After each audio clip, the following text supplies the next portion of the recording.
for coming to the second year MBAs. Brooke, do you want me to just jump in and get started? Is that fine? Okay. Yeah, that sounds great. Thank you. Sure. And I know, Teddy, you said Julian may not join us and Jarvis may be late. Is that okay? No, Jarvis is here. Oh, Jarvis is here. Oh, hi, Jarvis. Hello. So thank you all so much for coming. We have done some sort of combination of this type of panel for MSFs every year, a panel of second year MBAs who have been in investment banking over the summer to kind of share their knowledge with the MSFs coming just fresh off being at a lot of the firms that MSFs are looking to go into as well. So I emailed you all this morning, but I want to kind of follow back up on that again, that the MSF search is just, as you may know, I know many of you have already started talking to them, so thank you for that, that they are already in the process with a lot of firms, some of you in the process for interviewing as well. So it gets started really fast for them. And so sometimes that looks a little different than the MBA, could be a lot different than the MBA process in terms of networking. They have to be, in a lot of cases, a lot more persistent. I think MBAs do as well, but it looks very different, which you'll learn all about as we talk today, and you may already know about. So I have a few questions to kick it off, but I really want to encourage the MSFs to jump in and ask questions, please, because this is the time where you're getting FaceTime with these second year MBAs and hopefully forming some relationships with them if you haven't already. They will be the people that you end up reporting to out in the real world in many cases. So it's good to start learning who they are and what they're about as we go through this as well. So I think if we can just kick it off with introductions and where you, I know it says on Brooke's slide, but where you interned this summer and what you did pre-MBA before you came to Owen would be a great place to start. And then I don't know if, Serge is there, so we can just start at the top left and go down. So Serge, if you want to start, we can get into it. Thank you. Oh, I think he's muted. I apologize about that, everyone. Good afternoon. My name is Serge. I am a JD MBA at Vanderbilt. This summer, I interned at Bank of America in the LevFin unit.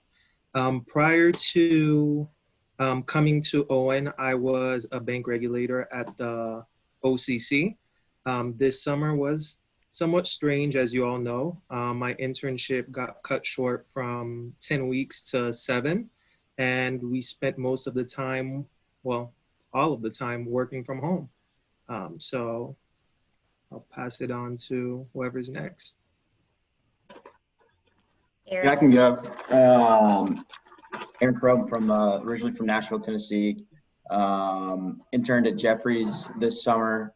I was supposed to be in New York, kind of similar to Julian and Jarvis, but obviously COVID happened and, had to do the internship from here in Nashville. Prior to Owen, I worked in Nashville at a company called Assurian that essentially is an insurance and technology company in corporate finance. And so kind of decided that I would like to pursue investment banking. And so that's the reason I ended up coming to Owen and ended up at Jefferies. Thanks. Julian. Oh, Julian's not here, right? So Jeff, if you want to, I know some of you just introduced yourselves in the other panel, but we'll do it again for this. Thank you. Yeah, no problem. I'll spare some of the gory details, but Jeff DeRemus, I'm from Vermont originally. Prior to Owen, I was at Cambridge Associates in Boston, working in investment management. And then this past summer, I was at Harris Williams with Teddy.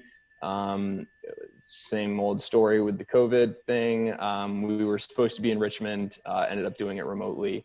And we'll be going back to Harris Williams in their Boston office after this. So happy to talk through anything there. Thank you. Jackson. Hey, it's Jackson Petronelli. I went to undergrad at Florida State. Before Owen, I worked in the financial software space, specifically around hedge funds and their accounting and order management.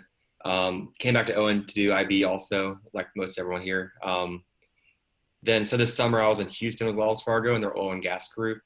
It was cut to 5 weeks fully virtual, which is a lot different than the normal 10 weeks in person. But had a lot of exposure to the team and the different verticals they cover in the oil and gas sector. Happy to answer any questions around recruiting to banks that don't have any Vanderbilt presence or they're kind of less core than normal. Thank you. Teddy? Yeah, hey everyone, Teddy Reeve. It's good to see some of you again from the club there. I'm originally from Nashville. Before school was most recently with Acadia Healthcare and their treasury team. Made the switch into iBanking coming out of Owen and was with Harris Williams in Richmond. This past summer, I'll be heading back to Richmond, primarily focusing on kind of M&A in healthcare and business services, most likely. Thank you. Jarvis? So hi, I'm Jarvis Workhaven. I am, I guess, the third one of us speaking today that's from Nashville. Went to undergrad at Auburn University, studied finance there. And then in my 4 years prior to coming back to business school, worked in kind of a diverse variety of roles, from corporate finance to commercial banking in a more of a credit role, and then management consulting. When I came back to Vanderbilt, I knew that I wanted to do investment banking. Ended up accepting an offer with Wells Fargo that eventually had me placed in their mergers and acquisitions group. Was supposed to be based in New York, but obviously the summer, like folks have mentioned, took a very different turn than anybody had expected. So spent 5 weeks working primarily on projects and different kind of initiatives internally, more so than you would in a traditional capacity working on deals on a daily basis. I think some people had that experience, but happy to answer any questions about the banking recruiting process, Wells Fargo, or anything kind of associated with that. Thank you. And then I think Burke is next up. Yeah. Hey, everybody. Burke Wiggins, originally from Dallas. Went to school, got my undergrad degree from Texas down in Austin. Got a degree in civil engineering. And so I am a career switcher. I worked for 8 years for a Turner construction company, building hospital and office spaces all around Texas and a little bit in Oklahoma City. Came to Owen, wanting to do something finance related. And after talking with the finance club, went all in on trying to find a position within investment banking. Was able to recruit off campus mostly, and was able to land a position at UBS over the summer. Same whole deal with COVID, but was able to work in their industrials coverage group, and I'll be headed back there this time next year. So again, similar to Jackson, definitely willing to share my experiences recruiting from campuses that don't particularly interview on campus, and how I navigated that process, and any questions about industrials coverage and what that actually means.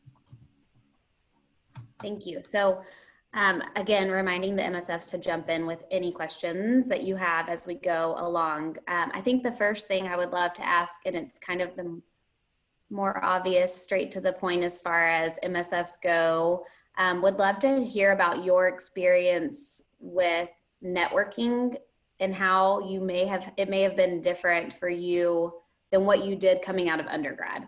So I'm assuming, and maybe it's a wrong assumption, that you had to kind of change your approach quite a bit for this MBA banking job search compared to what you had done in prior job searches.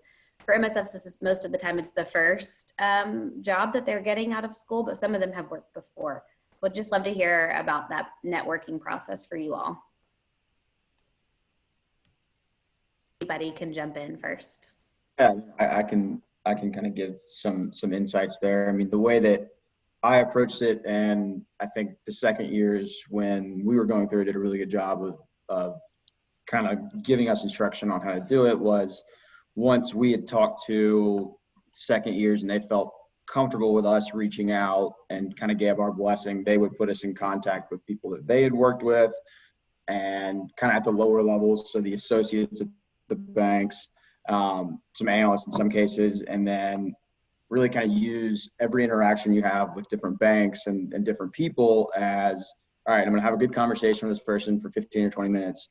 And then at the end or in a follow-up email, I'm going to ask them, thank them, and then ask them if they can introduce me to one or two more people, and just kind of keep climbing that ladder until you're talking to not just Vanderbilt Owen alums, but also, people that they know in their coverage group that they like. And so that was kind of the way that I approached it. And it worked out pretty well. Does anyone else want to jump in? I guess I can, sorry. So I was just going to add to what Aaron said. I think at least at our, like at the MBA level, some of us took some very different approaches to networking. I probably took one that was a little bit broader than most, where I think I reached out to a lot of folks at a lot of different banks and firms out there, not exactly knowing initially whether I wanted to go to a bigger bank or kind of a more sell side specific investment banking firm. And so I think that's something that you kind of need to think about, because there is like a finite amount of resources and time that you have in the day. And so kind of figuring out early on the places that you want to target, whether it be the specific size of the bank or the function that they operate in, or just geography. I mean, that's really going to allow you to kind of narrow your scope in terms of the folks that you are trying to reach out with and connect to, because I mean, things get moving really quickly, as I'm sure some of you have already seen, and you're talking to a lot of different people from a lot of different places. And I think as you go through that process, it's really important that you show up like very prepared to those conversations. And that's where kind of the most critical part of it is knowing about the role before you get to those conversations with people, so you can come in, be informed, ask good questions, and leave with a positive impression to build, like Aaron said, on the next steps of that ladder. And I mean, I think the biggest thing with me was just trying to stay organized through that process, because I did take such a broad approach, and you just have to find a system that works for you there. But I'm sure Burke has some good insight too. So sorry, I cut you off a minute ago.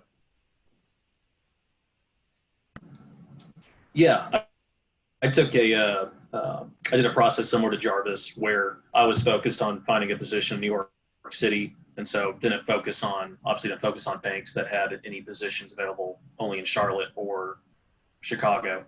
And on top of that, I leveraged any connections that I could have to use that as a potential touch point as I started reaching out to other people, whether that's Texas alums who were working at banks in New York City, people who had pivoted from construction into investment banking. I utilized everything that I could to potentially develop those connections. And yeah, I try to use that as much as possible. And like Jarvis said, trying to gain a good understanding of the role, by utilizing those connections and whatever research is available, just to make sure you understand what exactly it is you're interviewing for before you ever step into the room. I took similar approaches that everyone else mentioned. However, I did lean a lot on LinkedIn. At first, there was a bit of hesitation about reaching out to certain people with certain titles at certain banks. But a lot of my reach, a lot of my targets, that's how I found them. I reached out to Goldman. They don't recruit directly. And for about a week, I was debating whether or not to email a managing director. I ended up finding several articles that they wrote. I read all of them. And I wrote a little commentary on his comment and asking him to engage and to have 5 minutes of my time. And that came at last. I just shared my thoughts on the article. And then probably a week after, he got me on a plane for an interview. And I went through 2 rounds. So don't underestimate LinkedIn, and don't just keep, I would say, the conversations limited to the work that you're doing. Try to see if the person has put any articles out there, read it. Try to make some parallels in your email or build on that. so it could seem more genuine. Yeah, I love that, getting super creative on that front. We occasionally have students do that where they pull white papers from Cap IQ and different places, especially on the equity research side. And yeah, seen success from that. So awesome advice. Okay, so anyone, again, MSFs, jump in with questions. I think the one thing that every year I ask the second year MBAs is what, again, directed specifically to the MSF, is what did you see out of the analysts that you worked with over the summer? I know y'all's experiences were different because you were virtual, but did you interact with analysts, and how, and kind of segueing that into what you saw as a good analyst, or an analyst that was doing a good job, if you had that type of interaction with them.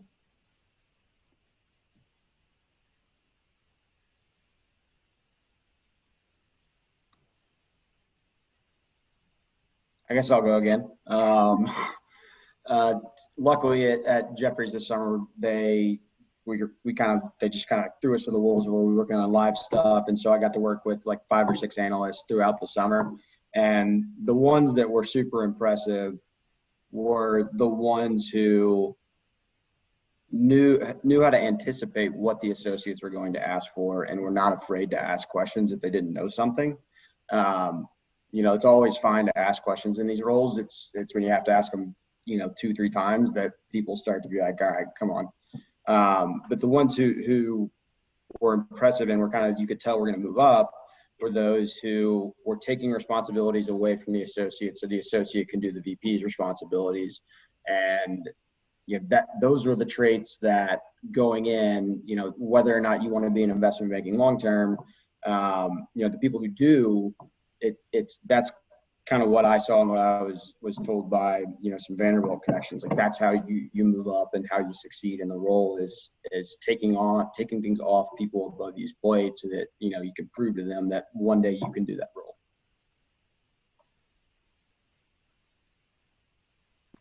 Thank you. Anyone else have anything to add to that?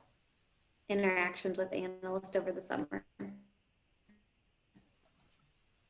Well, we didn't get a chance to at Bank of America work with at all. Nobody at Bank of America worked. Analysts who were interning the first 3 weeks, and other associates. However, the last 3 weeks for our final group project, I did get a chance to work with some of them. And I would say being punctual, timely with requests, and responding, even if you don't know, just to acknowledge the email. We all get busy, but it is definitely helpful when you let somebody know where you're at, what you're doing, or at least when you'll be able to get the information and submit a response. Otherwise, it just shows a lack of care, I would say. Yeah, don't be afraid to over communicate. Just to echo that, like that was, always keeping everybody in the loop is something that is crucial when you're an analyst, because a lot of the time you're shouldering a large portion of the modeling load. And so if you're, tasks on multiple things, or if something's running behind, obviously do your best to try and knock it out, but make sure that the people who are going to take what you're working on and use it know where everything is at. Thank you. Yes, that's something we say a lot, like just reply to the email and that's it. I mean, even if you don't know, we need to get some kind of confirmation you've at least seen it. So good advice. Okay, MSFs, ask some questions. I have more things, but I want this to be specific to you guys. So please chime in if you have some things that are coming up for you. It's your chance to connect with the second years. Hey guys, I got one. For those that recruited more kind of off campus, not through the campus recruiting process, could you speak to that a little bit and what that looked like for you, kind of some tips, because that's going to be a bigger thing for us, I think, this year. Yeah, I can start on that. I mean, it's definitely more difficult, but it's not impossible, obviously. it's really more about building your own network. So having meaningful calls with people and trying to get advocates at the bank is the best thing you can do. And what does that look like? Trying to find anything like Burke was saying earlier, anyone that went to your undergrad or anyone that maybe is in a similar path to you, try talking to them first and then just build that network through them. I mean, that's really kind of the only thing you can do, especially if there's no vanity people or no core spots at that bank. Just talk to as many people as you can and just try to keep moving yourself through the process.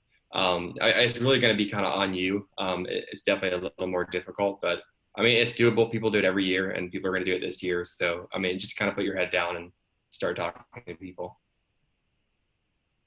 I would add there. So yeah, just despite ending up at a group that Vanderbilt has a strong relationship with, I went through a very much off-campus, non-core process because I was targeting a geography. And so I think the most important thing in the non-core, the off-campus, is to be targeted, and that can be difficult, but try to find something. And whether that be like you want to go to New York or you really want to work in TMT or whatever it is, and then latch onto that and build your network out from there. Because to take just like a, entire ocean view of an off-campus or a non-core experience is incredibly daunting and hard to accomplish. And so find something that is interesting to you. And so whether that's a group or a specific bank or a geography, and then start from there. And so the way I did it, and many of you probably won't have this luxury, but was going off of my prior work connections. But to the extent that you don't have those, then maybe it's alumni from your undergrad program, or, friends and family, potentially prior internships that you had during undergrad, and having those be your building blocks and doing it in a targeted manner, so that you can kind of just keep yourself sane. Because if you're just going to go kind of approach the entire landscape, it, like I said, when you're not doing it through an on-campus or a core school process, there's just so much out there. So find something that speaks to you and use that as kind of your guide point, and go from there. And I think, just kind of digging deep on LinkedIn, and maybe it's a secondary connection or a tertiary connection, whatever it is, and trying to just make those and develop a list of people that you're planning to reach out to, and run those ideas off of others as well. And that's also where the second years can kind of come into help, I think. Awesome. Thanks, guys. Good question, Chase. And I think similar to many of you on the call, the MSFs, the majority of their search is off campus. I mean, MSF is really not a core school for any firm. So luckily we get access to some great opportunities over at Vandy undergrad, but yeah, all really good tips. Thank you. What other questions from the group? And I will pull up my next one. Yeah, hi everyone. I have, sorry. Yeah, this is Joanna. I have one question. So I want to kind of know what drives your choice of certain industries. Is it because of your past working experience or just general interest, like reading around their news? For me, I am going back to the tech team, and in my previous role, some of the KPIs that I used were extremely helpful during the summer. So I kind of already spoke some of the language that made these companies tick. And I really enjoyed that and enjoyed the people in the group. I mean, I also took, I was staffed on different, non-tech group stuff throughout the summer, but kind of went into it with the mindset of, hey, I'm comfortable in this space. I enjoy it.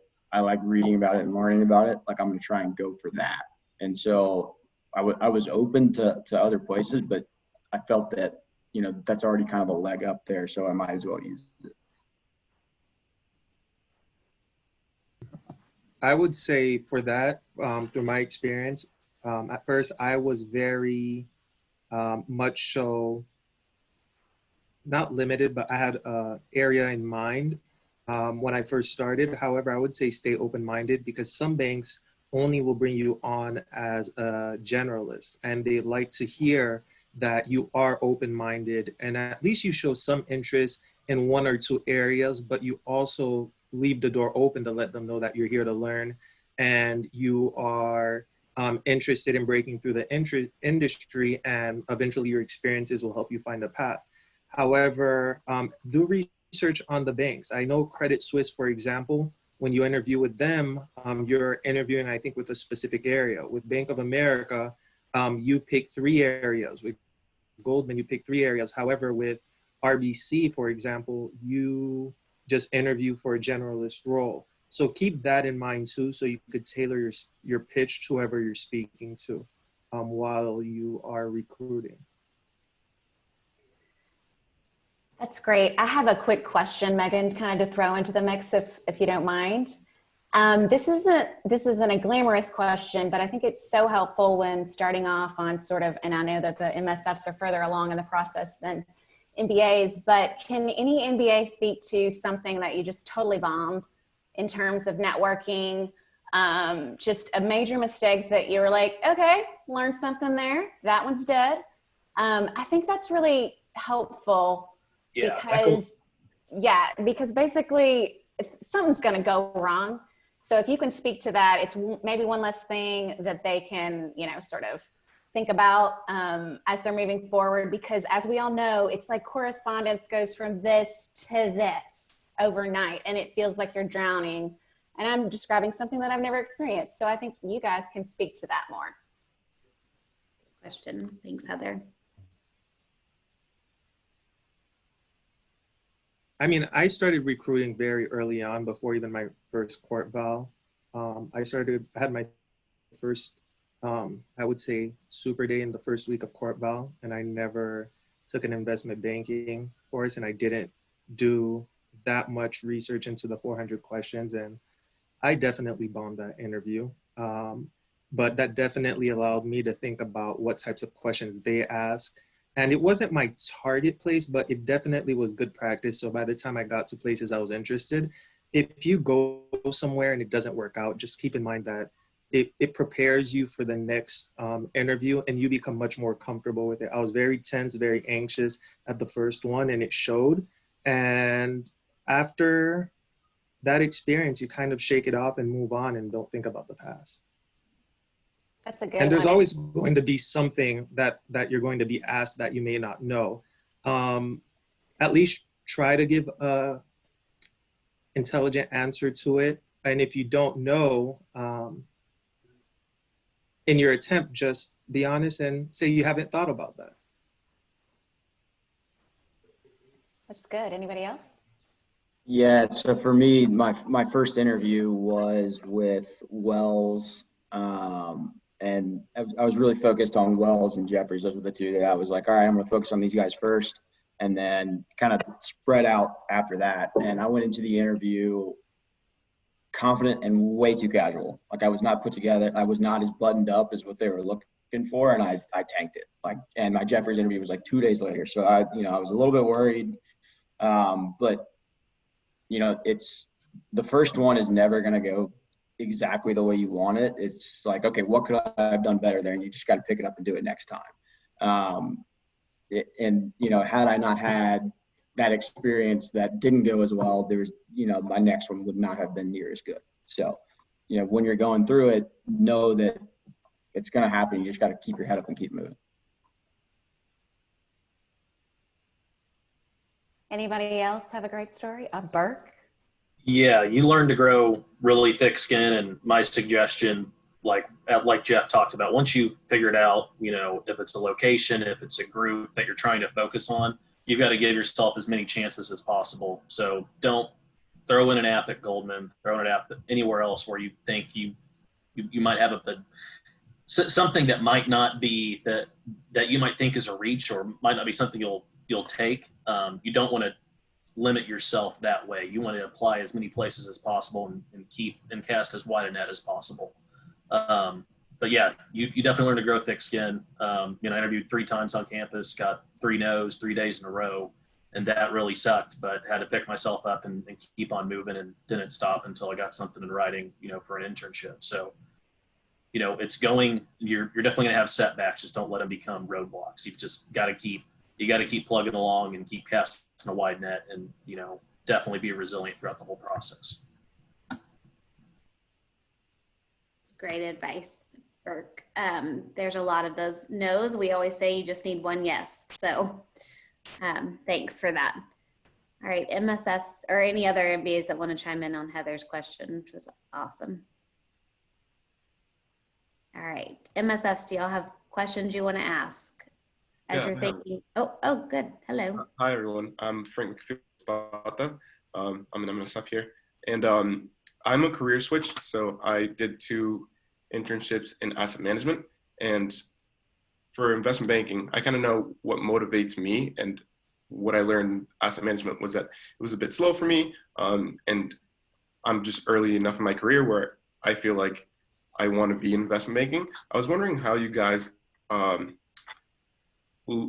pitched your motivation for investment banking, especially after already having some years in your perspective or in your careers before. So just how do you pitch yourself from not being investment banking before to now being interested in pursuing investment banking?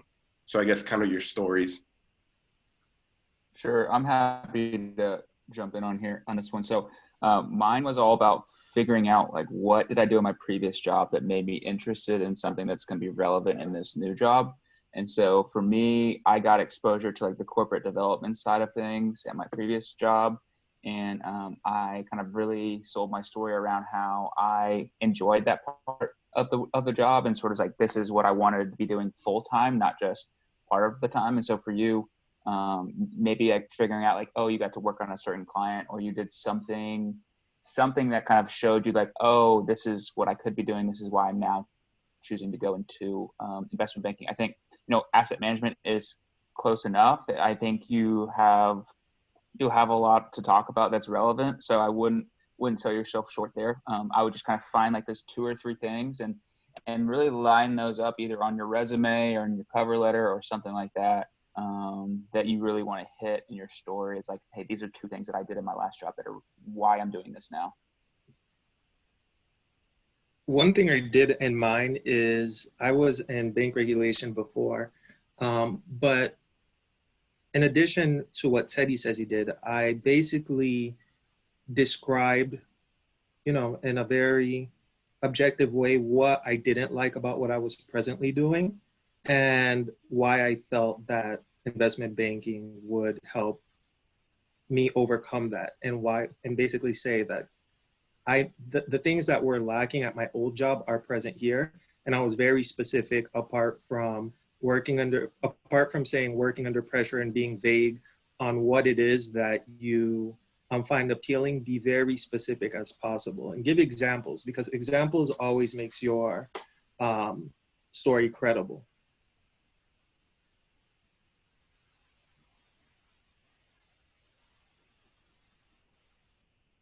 Thanks. Okay, so but as some other MSFs are thinking of questions, and I think we're planning to wrap up around 3:30, so we have a few more minutes for questions. One of the things, of course, and I know you talked about this a bit at the beginning, or some of you did, about the technical interviewing side. So when you're preparing for these interviews, how did you all kind of come up to speed on technical interviewing? Like getting those reps in, practicing with your classmates? What did you do that you feel like helped you be the most successful on that front? I'll say that Jarvis and I teamed up pretty early. So finding a buddy, I think, is really important. Just team up with someone and just rep through it. And it's important to remember with technicals, it's easy to remember an answer, but if you just rehearse an answer to someone and just, go through it really fast without really thinking, it's just going to sound like a robot saying something back to them. You want to get to the point where you can actually think through something and or maybe even get to the point where you can say it like you're thinking about it on the spot, but you don't want to just be blurbing out memorization. So just meet with someone and go through them together, just the common ones that you see, and that'll just really help in the interviews themselves. Yeah, just to echo Jackson's point, it's huge. Like, these guys can smell BS like that. If you're sitting there and you're just like repeating verbatim the IB 400, they're gonna ask you a question that will absolutely burn you.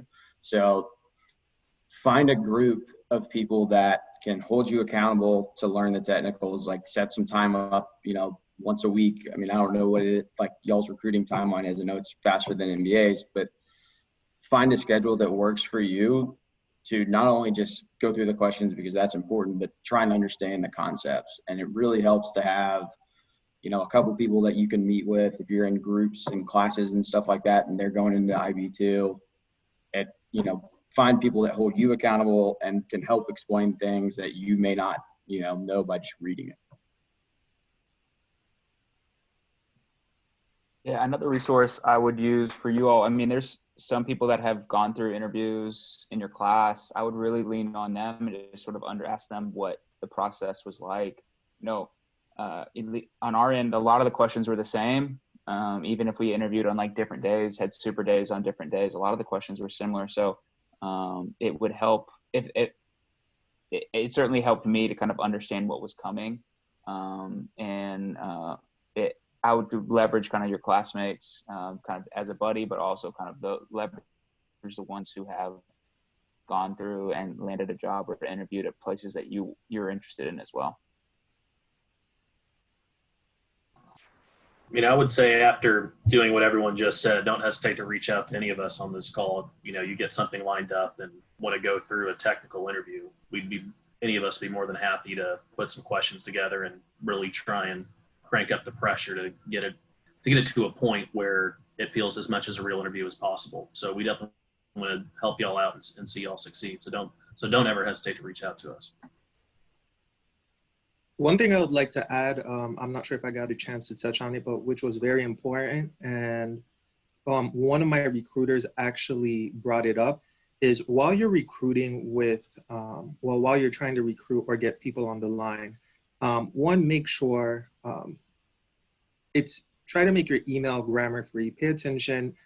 A lot of these bankers are very busy. They don't have time to send you another email and ask for a resume. Make sure your resume is already in there. If you want to schedule a time, send recommendations of the time that you're available so they could see it, but also keep a question open. If none of these times work, I can make myself available at your convenience.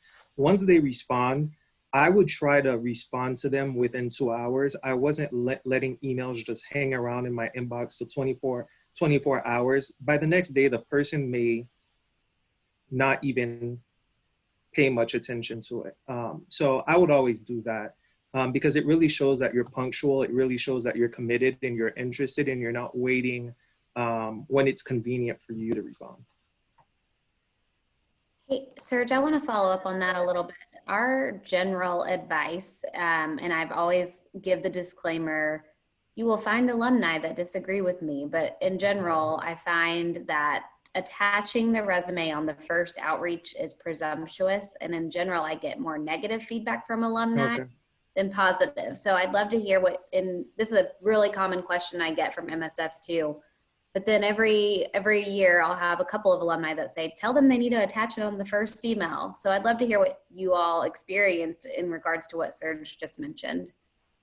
Yeah, I tried to keep the first email as an introduction. And after I had gotten them agreed to meet and we had set a time and I was sending a calendar invite, that's when I attached my resume. Because I knew that we were going to go through it. I was going to have to tell them my story and, give them the background details and then let them hear your side of things and let you explain it.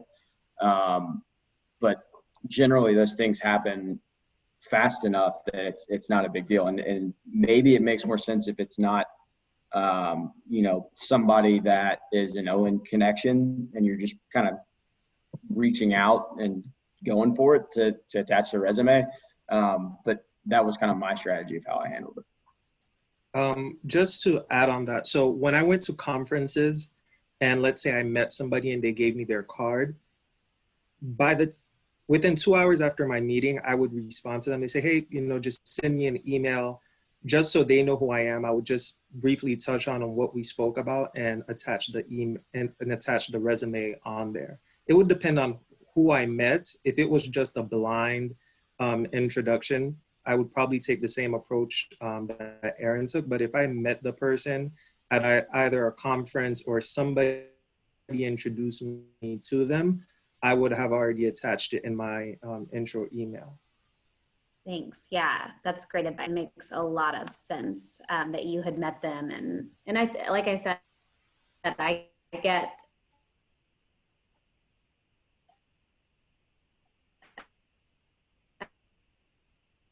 mixed reviews, so I'd love to thank you. Okay, so a couple more minutes. Any more questions from the crowd? The MSFs to our wonderful MBAs. Yeah. Okay. Well, Okay. Artem, you can go, and then Charlie. Okay. Just a quick specific question. Have you, in reaching out to professionals, have you found work email or LinkedIn more effective as a first message? I would recommend going through your email probably. I think they're going to want to see that you're a student. I think one of the easiest ways is like, hey, I'm a student. Like when people see that someone's a student, they're willing to help them. I find going that way first worked for me. But you know, at this, there's a lot of different ways to build momentum. And so I think you kind of have to paint a very broad stroke. I remember sitting in like the training in the street, and there was 2 MSFs sitting in front of me.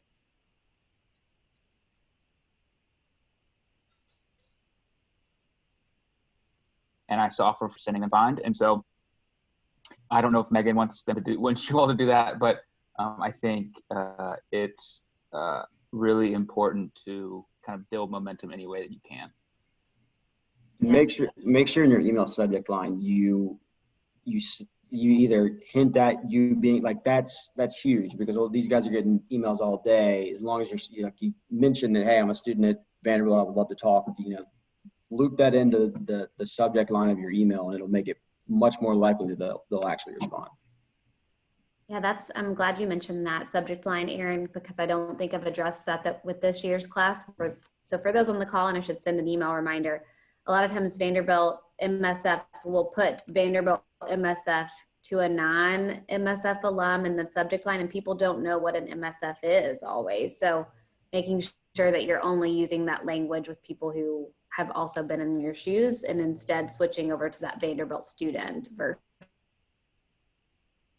versus Vanderbilt MSF. Yeah, thanks. So I was curious how in your networking efforts, and then also once you get around to actually interviewing, what kind of approach you take to either like differentiating yourself, because at this point you've checked a lot of the basic boxes of you are confident enough to get this opportunity, and how you really what approach you take to making connections with these people. So I've had success with looking at their interests on LinkedIn or their certifications and thinking, oh, they've probably done some kind of passion project in this. But I'm curious what you guys have done and what's been most successful for you. I think trying to find some type of personal connection, and that's why I mentioned earlier, secondary or tertiary is incredibly important. And to the extent that you can find anything like that, and potentially contacting that person first, if you know them well enough, and being like, hey, you know them. And then when you make that initial reach out or loop that in there, hey, I went to school with so-and-so and they mentioned that they know you, or whatever, however it works, trying to make some reason for them to feel a level of responsibility to respond to you. Because now they're not just, deleting an email from someone they've never heard of. They're deleting an email from someone that's connected to someone that they know, and that creates a sense of, responsibility. And so I think, having, even if it's a very distant connection or something, just being able to tie it back to something in your life that they share is important. And then if there's truly nothing, it's not a reason not to reach out, but, try to rank order your connections by the closeness of them, because you're going to have the best success with people that you have a lot of connections with. And then when you have run through all those, then get down to the people that you have no connections with. And then, I think to your point, common interests or you know, you're from the same state or whatever it is. Anything is better than just saying like, hey, I'm a student at Vanderbilt. Like, I think what you do is interesting. Thank you. Yeah, I mean, I have encouraged people to like come up with all kinds of digging. Like, can you find people who are also Eagle Scouts and you were an Eagle Scout? Like, just anything. Somebody who's like a, what is it, where the clay shooting, they found some, and they also were a clay shooter. So yeah, anything that you can come up with on that front.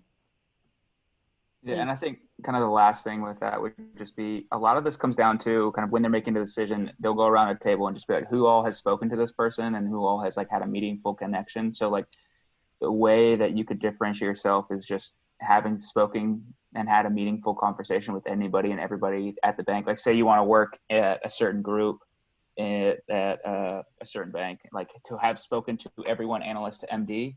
And then when they go to decide, I think that's going to be a huge differentiator for you if you're able to kind of speak to just a sheer just volume of people. Some banks, one thing I will say, some advice, some banks will tell you who you'll be interviewing with, or at least the recruiter will. I would always ask the recruiter, you know, more, could you tell me a little bit about this person, their personality? A lot of times, if you got in that far to the final round, they're there to help you. And I would just ask and get as much information as I can. And at the end of every interview, you'll have a few minutes to ask a few questions. Those last questions could really make an impression. So try to really think about what you want to ask so you're memorable, I would say. Yeah, thank you. Great, thank you. Okay, so I know we need to wrap it up, and some of you we've all been on here since our 1 o'clock finance symposium, so it's almost time to have happy hour right before the weekend. MSFs, I hope you feel like you have gotten to know some of these MBAs well today. They are so helpful, and I really appreciate the time you've given to them, and your offer also to help them with interview prep is also greatly appreciated. You have their email addresses. They're in the global address book, and I believe in Pre3 and some other emails I've sent to you, and LinkedIn as well. So get to know them. Thank you so much. Have a great weekend.